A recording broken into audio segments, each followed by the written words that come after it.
This is wrong way. आप wire को जब भी लगाएं आप प्रॉपर तरीके से ना उसको प्रॉपर तरीके से इसके साथ लगाएं। यार से स्टार्टर रिपेयर करवा के लाए थे, ये वाली जो इसकी गिरारी है ना, ये वाली ये स्लिप थी गाड़ी की। अब ये स्लिप होती है ना तो अक्सर गाड़ी क्या करती है, या तो आप स्टार्ट करोगे ना की ऐसी आवाज़ आएगी, ठीक है।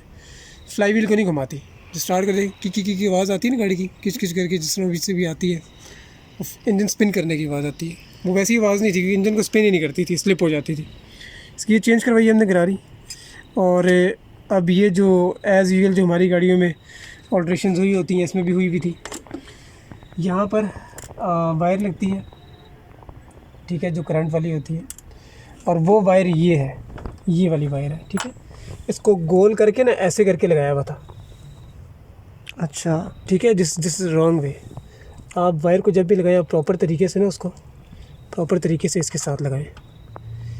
इसको यहाँ आम तौर पे थिम्बल कहा जाता है, और आप इसको क्लिप कह लें, जो भी कह लें, लेकिन आप वायर को जब भी लगाएं आप इसके साथ लगाएं, ठीक है, प्रॉपरली। हम पहले इसको लगाएंगे, उसके बाद फिर इसका स्टार्टर जो है इस जगह पर रखता है, ऐसे करके स्टार्टर लगा देंगे, ठीक है। हम नियर टू कम्प्लीशन ही चल रहे हैं इस गाड़ी में। ब्रेक्स का हमने काम कर लिया, हमने क्लस्टर में जो काम था वो कर लिया, स्टार्टर डल जाएगा। उसके बाद इसका ट्यूनअप का काम रहता है गाड़ी का।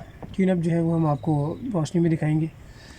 फिर हम ये बैटरी क्लीन करेंगे। टर्मिनल्स को देख रहे हैं आप, टर्मिनल्स को क्लीन करने का क्या तरीका होता है, प्रॉपर तरीका आपको बताएंगे, ठीक है। और ये दोबारा डिपॉज़िट ना हो उसका भी बता देंगे आपको।